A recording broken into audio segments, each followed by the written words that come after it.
ये है कहानियों का अद्भुत संसार। किस्सा, कहानी, कहानियाँ जिसमें लिखते हैं हम खुद को।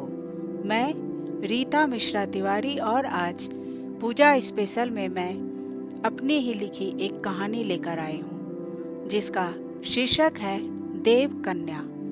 तो आइए सुनते हैं। मेरी सासू माँ कलश स्थापना कर पूजा अर्चना और नवरात्रि व्रत करती थी।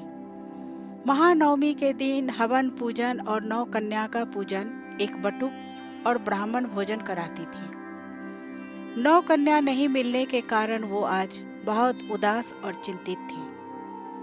हम लोग अपनी सासू माँ की 3 बहुएं, हम तीनों में से सिर्फ बड़ी दीदी को ही एक लड़का था।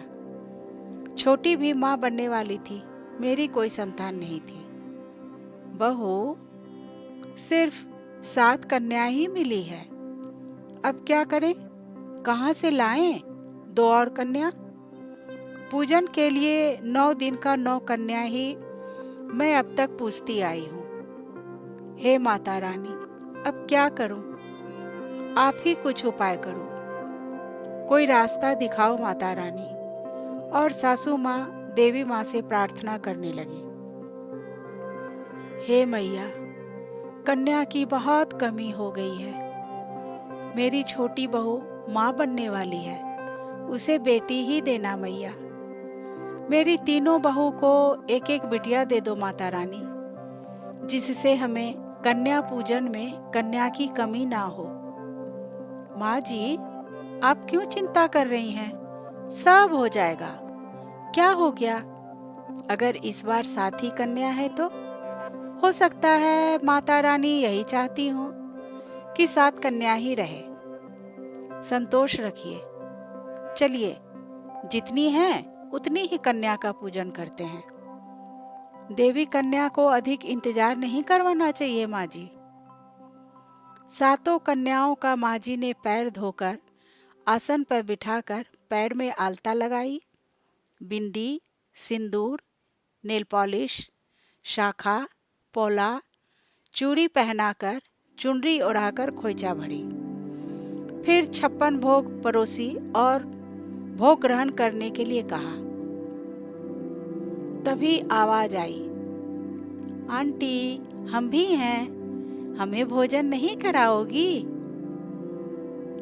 हमारे साथ साथ सारी कन्याओं की निगाहें भी आवाज की दिशा में देखने लगी। 2 खूबसूरत कन्या दरवाजे पर खड़ी मुस्कुरा रही थी। हाँ हाँ, क्यों नहीं, आइए देवी पधारिए।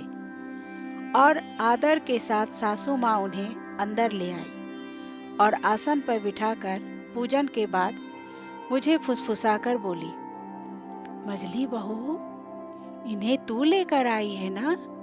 कहाँ से लेके आई? नहीं माँ जी, मैं नहीं लाई हूँ इन्हें, और मैं जानती भी नहीं ये कहाँ रहती है और किसकी बेटी है। इस मोहल्ले में कभी देखा भी नहीं है। खैर, जाने दीजिए। 9 कन्या का पूजन हो गया और क्या। मैंने कहा था ना माँ जी कि धैर्य रखिए। सही कह रही है तू। अरे, तुमने ही तो मुझे बुलाया है। गिनती में 2 कन्या कम थी ना, तो हम दोनों बहनें आ गए तुम्हारी आवाज सुनकर, है ना अम्बा? मेरी आवाज? मैंने कब आवाज लगाई? सासू माँ मन ही मन सोचती मेरी ओर देखकर इशारों से पूछा,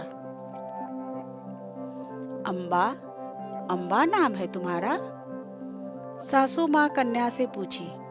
हाँ, मैं गौरी और ये अम्बा। ओह माँ जी, जाने दीजिए ना, भोजन परोसिए। सासू माँ की विनती माता रानी सुन ली। उनका नवरात्रि व्रत सफल हुआ।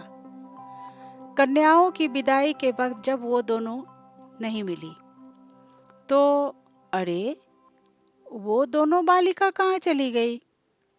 बाहर ढूंढने पर भी वो दोनों कहीं नहीं मिली।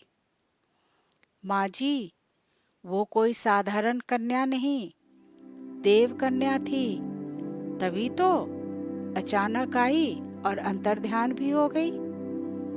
माता रानी आपकी विनती स्वीकार कर ली थी। माता रानी की कृपा और आशीर्वाद से मझली बहू गर्भवती हुई और छोटी ने जुड़वा कन्या को जन्म दिया। ये कहानी बस इतनी ही। अभी आप सुन रहे थे रीता मिश्रा तिवारी जी की आवाज में उन्हीं की लिखी कहानी। ये है फलक का चैनल, किस्सा कहानी। फिर मिलते हैं एक नई कहानी के साथ।